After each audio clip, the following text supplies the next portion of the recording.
Little did I know, from shadows to light. I'm David Liddle. These are the moments that shaped me, the storms I survived, and the truths I can finally tell. Welcome to my story.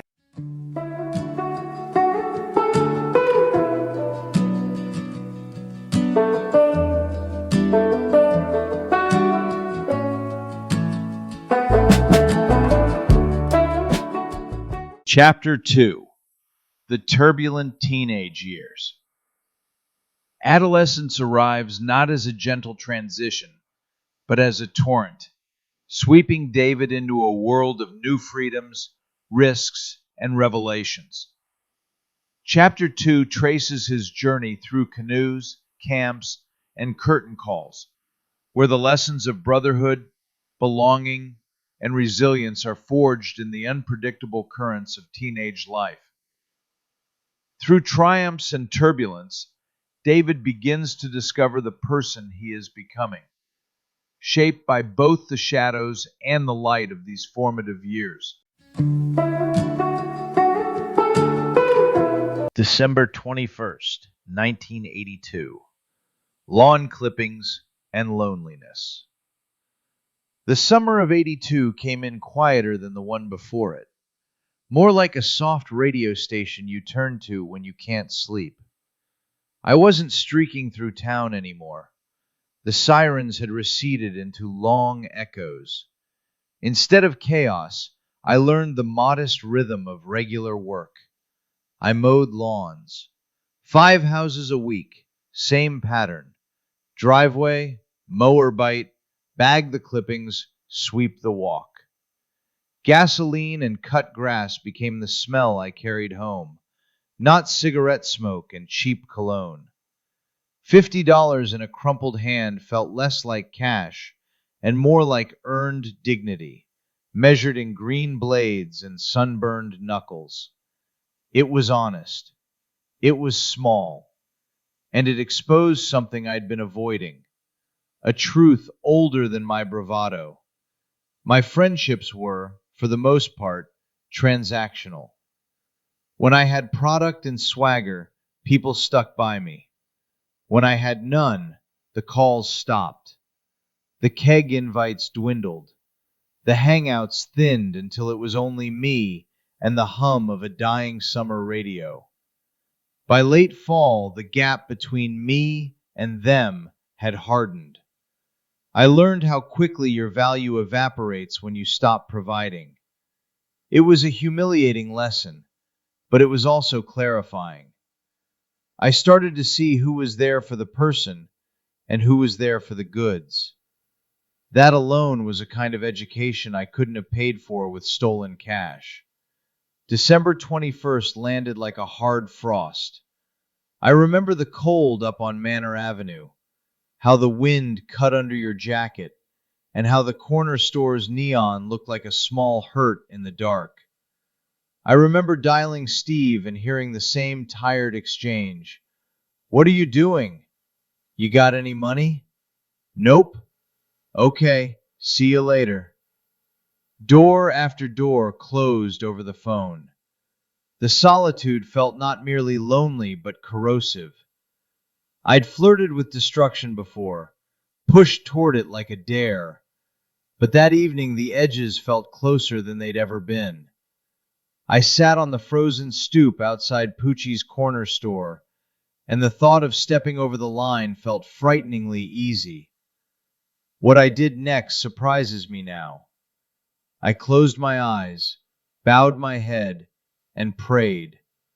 Not for the sentimental VBS God with the soft hands, but for something harsher and truer in my mind, a presence that might yank me back.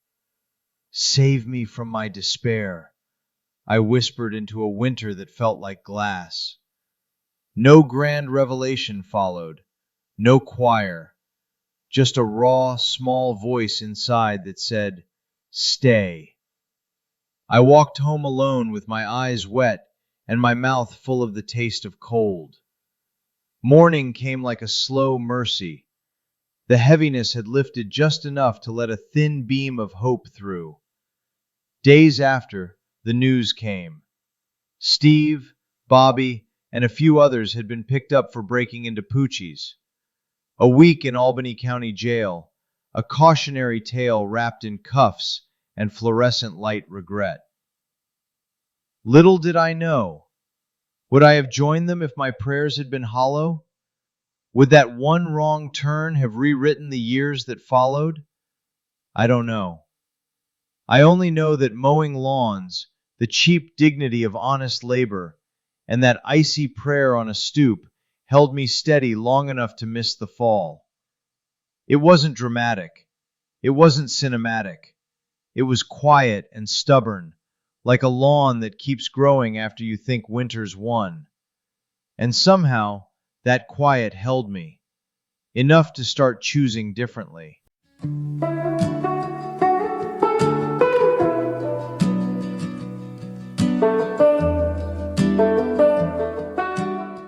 The quiet crisis of loneliness, then and now.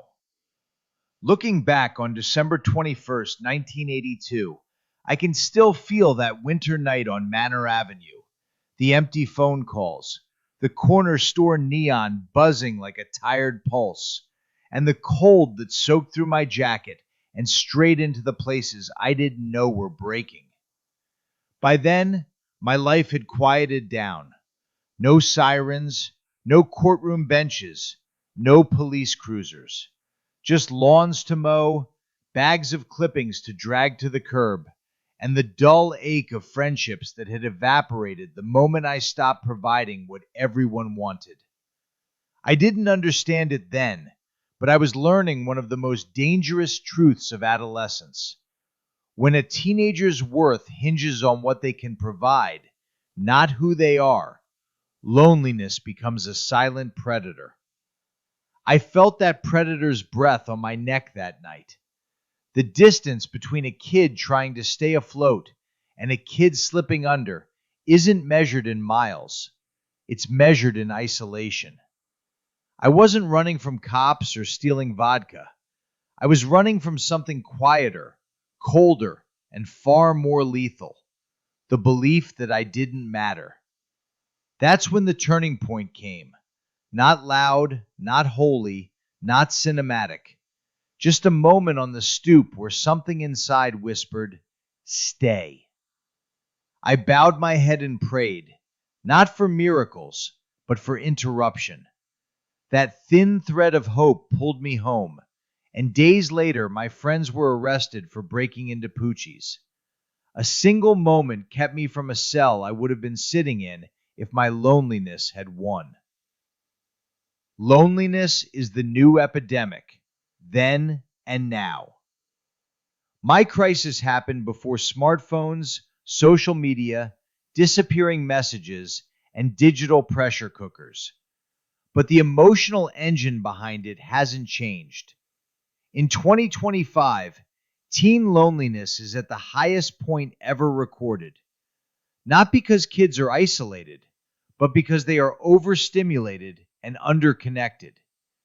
They live in a world full of noise, but starved for belonging. The warning signs are subtle. A teen who used to talk but now shrugs. A teen who stops posting online. A teen who posts too much online. A teen whose friend group shifts overnight. A teen who sleeps too much. A teen who sleeps too little.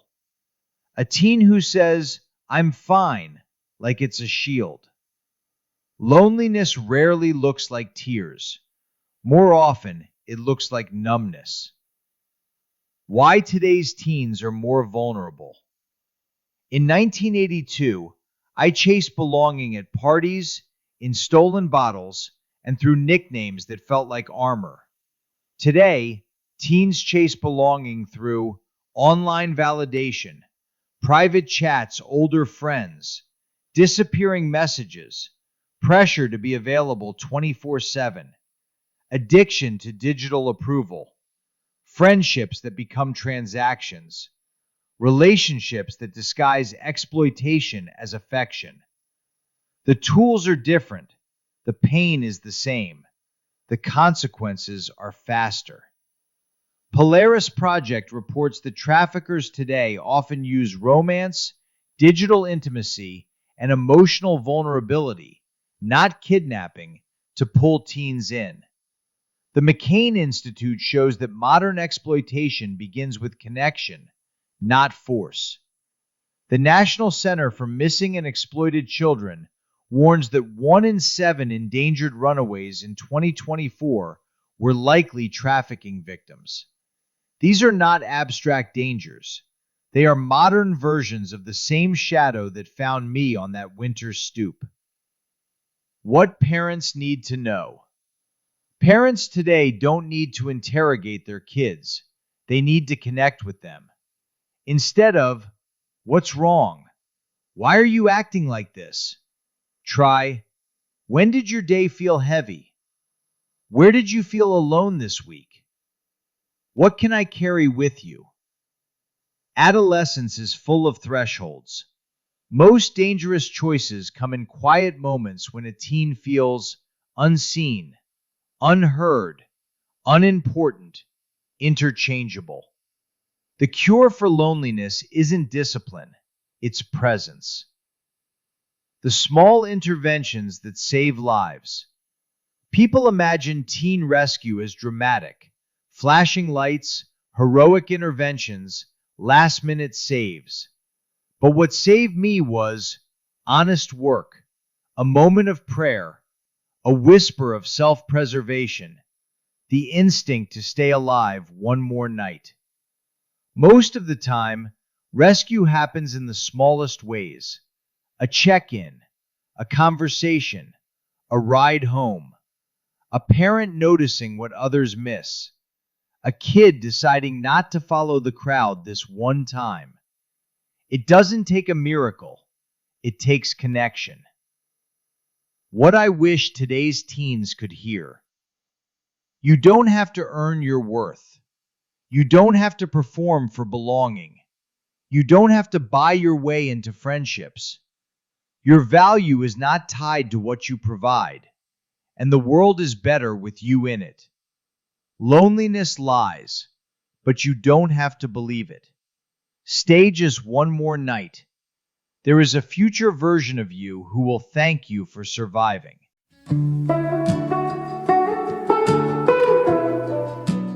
Why I share this now. That December night didn't change everything at once, but it changed enough.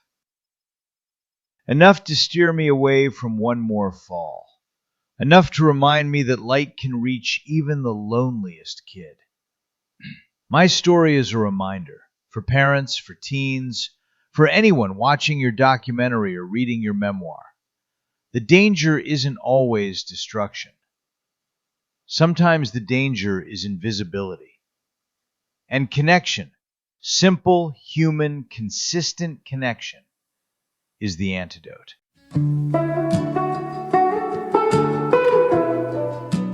Ladies and gentlemen, the story you have just heard is true. The names have been changed to protect the innocent. This is the city. Just lighting the mood, folks. Take it away, David. Thanks, Joe. This is actually pretty important. The research notes and source narrative for 2.27, The Quiet Crisis of Loneliness, Then and Now.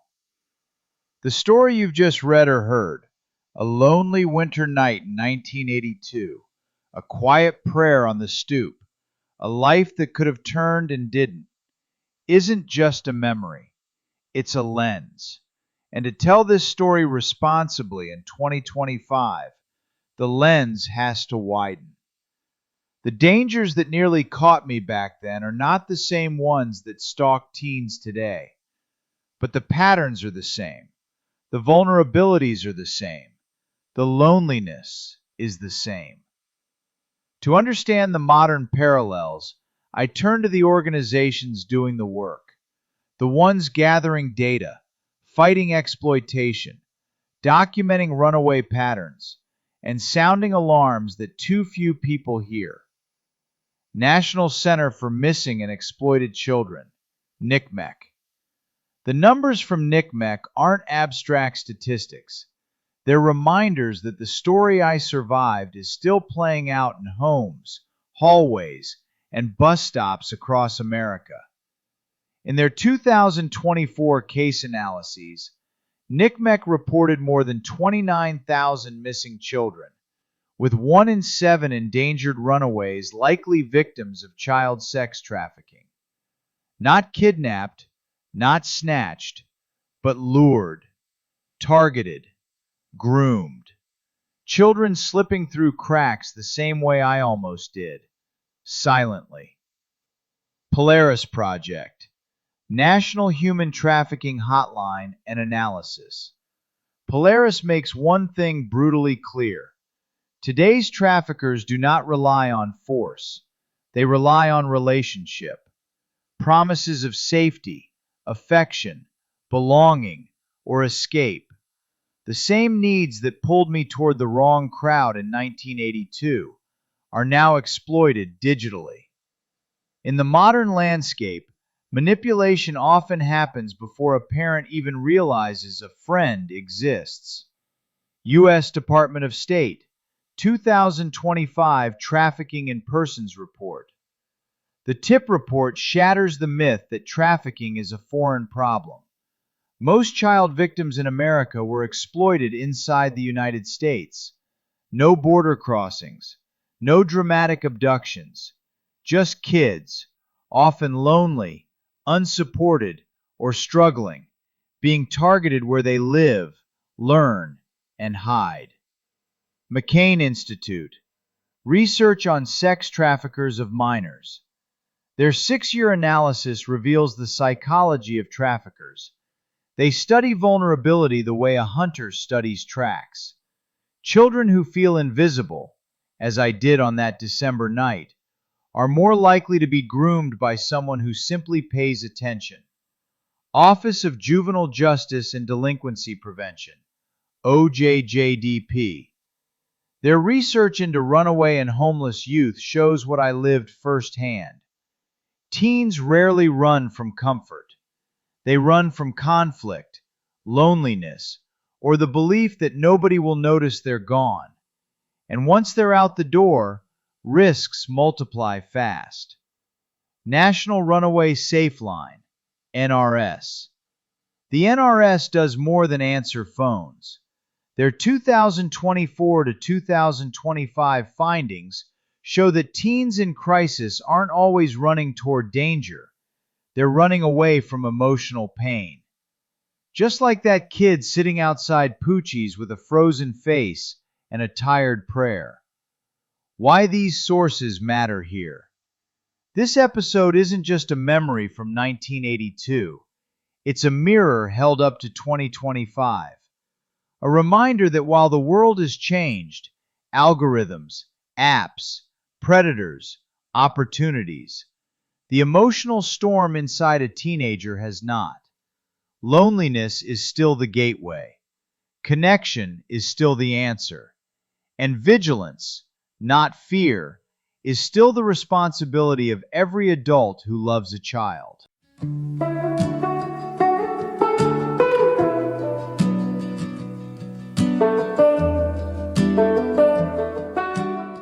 Thank you for spending this time with me, the Pussycat Wizard. These moments we share, whether in shadows or in light, are threads in a much larger story, one I'm honored to tell with you beside me. As always, the journey continues.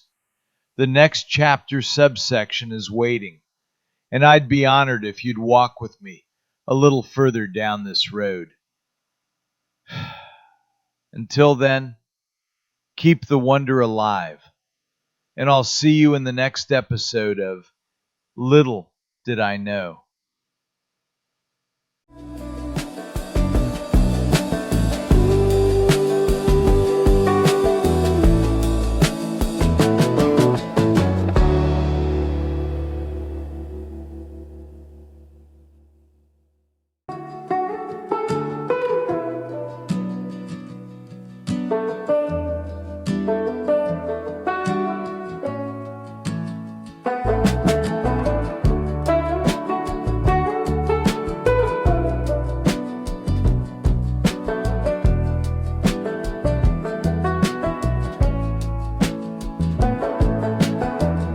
In the quiet of my mind, a tempest rages. Mother's convictions, the script of ages. Her voice a beacon in the fog of my prose. David, she chides, in secrecy it goes. Beneath my breath a silent plea. Mother, I hear you, but can you hear me? Your Savior, your faith you implore, I embrace. Yet within, I wrestle with my own grace. Torn between the divine and my truth. A son's love, a personal sleuth. Have you surrendered? You persistently ask. In your version of Jesus, should I bask? Jane, your call for aid. He's different, you say, a label pre-made. In your eyes I see the fear of a son's path, not straight but queer.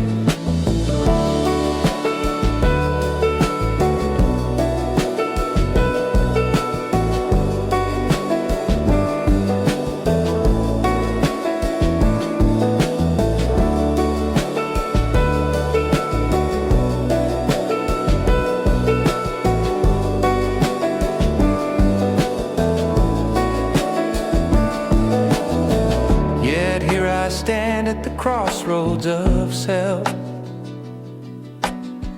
My identity not just a book on the shelf.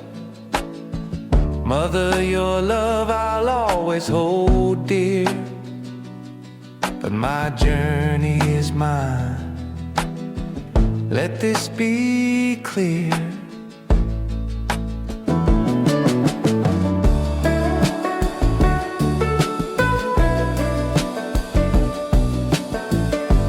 Cross paths